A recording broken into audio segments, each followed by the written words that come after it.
Howdy folks, I have two impact drivers here and I wanted to do a quick comparison between these two.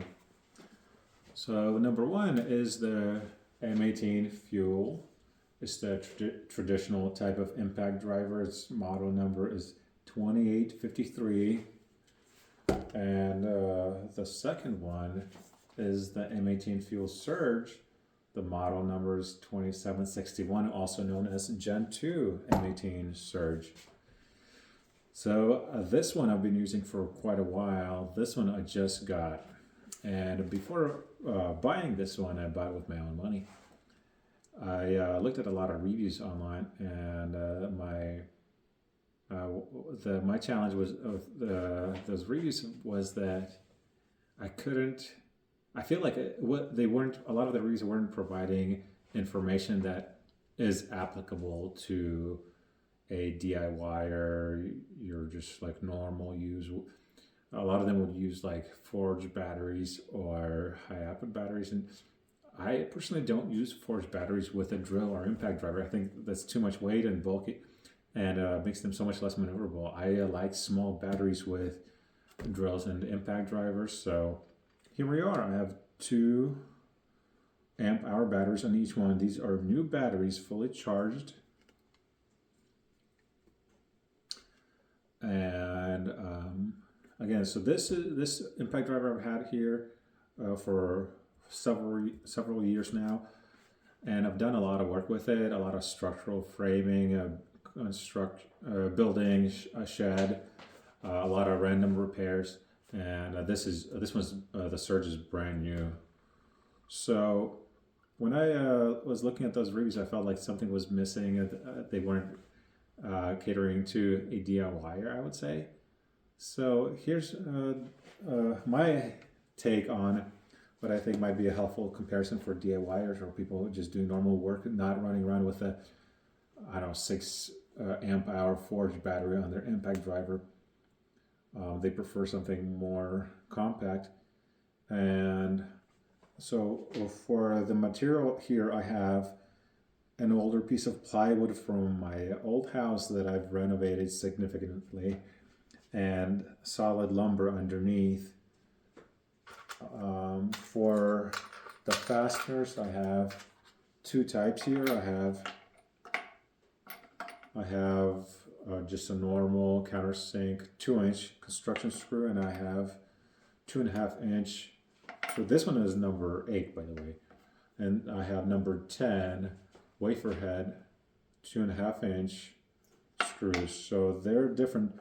The wafer head compresses things down so it doesn't sink into things. So that actually makes the impact driver work harder because it has to compress. Which this one kind of can sink through material, which doesn't provide as much of a challenge for the impact driver.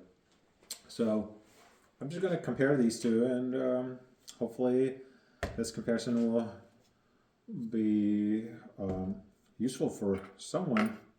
Again, my goal is to cater to or provide information for a DIYer because that's what I am, and I didn't feel like a lot of the reviews were helpful for me.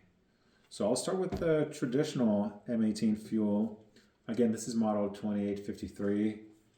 So I'm going to start with the 2-inch countersink construction screw. And I'll run them both on level 2 because I think that's a happy medium. I personally never use level 3 for working with wood.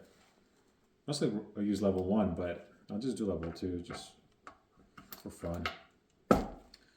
Oh, and I'm wearing a heated glove. That's for because I had an injury with my hand, and that's for therapy because doctor said I need to use heat to help it heal. But anyway, side note, here we go. So this is again traditional impact driver M18 Fuel, and let's see it go. Let's let it rip.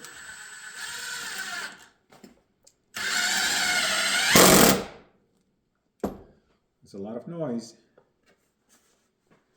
Now let's take the same kind of screw and the Surge version.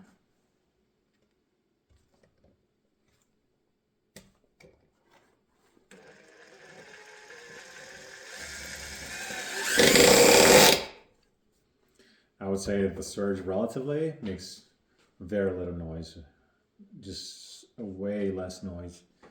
And I drove them both about the same depth. Neither one of them struggled at all with these 2-inch construction screws. Now these 2.5-inch wafer heads, they're quite a bit more of a challenge. So let's start with the traditional one again.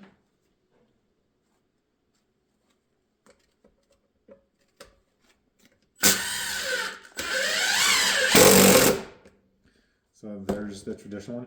And I made it sink a little bit below the surface because that's what I do when I secure the subfloor. I wanted these wafer heads to create bumps on top, but I want them to sink a little bit below the surface and then kind of clamp down on the plywood. So as you can see, the traditional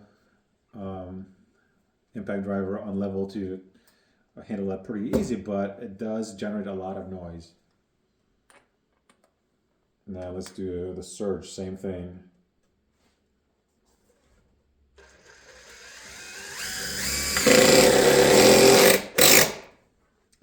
So that was a lot less noise with the Surge. And again, these are tough screws. These are number 10s wafer heads, so they clamp down. They don't sink into the wood like the construction screws did. So both of them worked harder, but the Surge was a lot quieter. And if you're using construction screws, the difference is even bigger actually. So if the only time the Surge is loud is when you're really pushing it to its limit, but I would say it's very capable because you can see that the wafer head clamped through the plywood and actually sunk into the plywood, which is, I would say that's a lot of power for wafer head screws. And this is just what I would expect as a DIYer to do. I'm not driving, I don't know, 3/8 inch lag bolts or whatever on a daily basis. If I wanted to do that, I would probably use an impact wrench, or there's really very little use for that. I'm sure that a lot of people would disagree, but this is what I would say as a DIYer I do the most. And I think in terms of power output, both of them performed, I would say, exceptionally well with 2 amp hour batteries. You don't need the 6 amp hour, 8 amp hour battery that I see in a lot of reviews. I think it's honestly a little silly. I personally prefer a small battery because it's compact, maneuverable, lightweight. So I have a lot of Forge batteries from up to 12 amp. I have 8 amp and I have some 5 amp. I prefer 2 amp for impact drivers and drills, and both of these I think are very capable with the 2 amp hour batteries. I had both of them charged fully, and I'm sure they would run forever anyway. And the noise level in the Surge is so much less that, and in addition to that, the Surge feels a lot more composed, so it's not bouncing around like the traditional one is sometimes. The traditional one vibrates a bunch and bounces around, in my experience, but the Surge is a lot more composed, a lot quieter, and has plenty of power, I would say, for driving fasteners through lumber, plywood, or for just normal DIY stuff. So if I had a choice between these two, one or the other, I would definitely go with the Surge. I think the traditional one is if you want a bit of extra power, like if you're, I've taken off lug nuts with this traditional impact driver, so it's a very powerful workhorse. But for like most DIY stuff, construction, definitely the Surge, just because it's more composed and quieter and has plenty of power for driving fasteners through lumber. That's my take on this.